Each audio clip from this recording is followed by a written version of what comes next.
Hey guys, welcome back to Bible Fun with the Dunns. Today we're studying 1 Corinthians chapter 8 and 9. Let's get started. Today, Paul continues on his letter talking to the Corinthians about things that he has heard, things that have been reported to him about maybe topics that the Corinthians, the church at Corinth, needs some more direction on.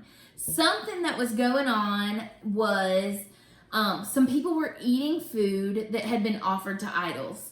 So we know that this is a big way that they worship God back in the day, but also they would worship idols and pagan gods using food. And so some of these temples, some of these idol places would basically have like a butcher shop, and they would sell this food. And so some Christians were buying food from these places, knowing that, an idol isn't a real God. It really had nothing to do with it being food that had been sacrificed to idols. They just thought of it as a butcher shop. But the problem was, other people were watching this happen, and they're like, hey, those people are at that pagan temple all the time, that idol place. Are they worshiping idols now?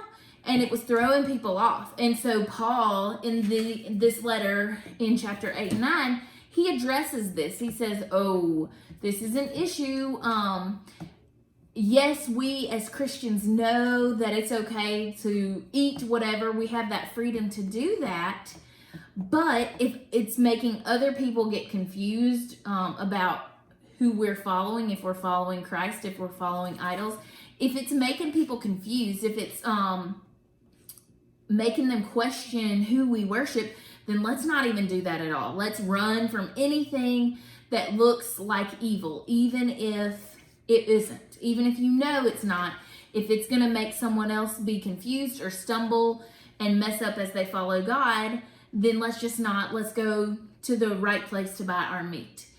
And so this topic goes with my takeaway. I love Paul's heart. These guys read it with me, and we talked about these chapters, and we just talked about my takeaway, and they are just learning as we read through.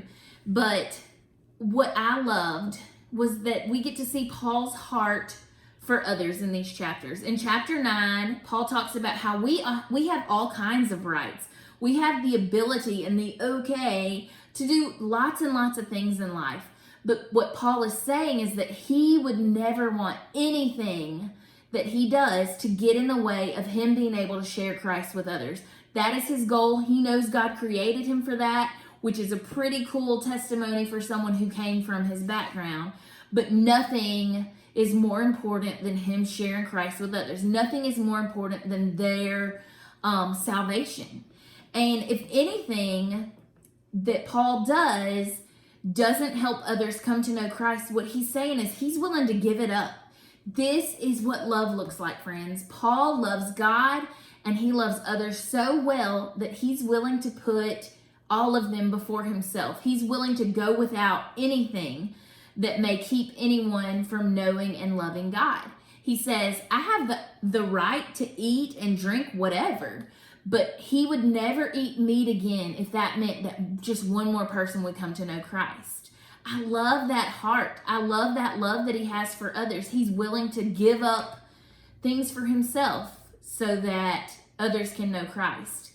In chapter 9, verse 19, he says, for though I am free from all, I have made myself a servant to all that I might win more of them.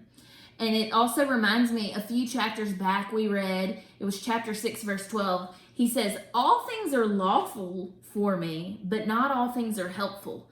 Basically, he's allowed to do lots of things, but are those things that he does, are they going to be beneficial to the gospel? Are they going to help people know who God is? So Paul is living out love right before our very eyes. And Paul is showing us that his love for God and for others is more important than any kind of love that he has for himself. And that's a big deal, because I don't know if you know, but we love ourselves a lot. It's hard not to. And so to be willing to put things aside for himself, That's a big deal. And so for today's challenge, let's remember that others are always watching us, whether it's siblings, family, friends, neighbors, anyone.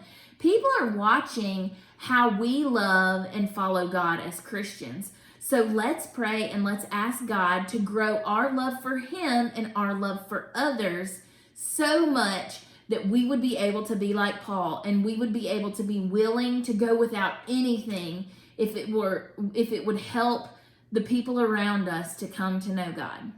All right, friends, thank you for joining us today.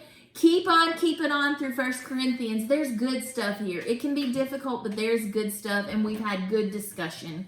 All right, we love y'all. See y'all tomorrow. Bye. Bye.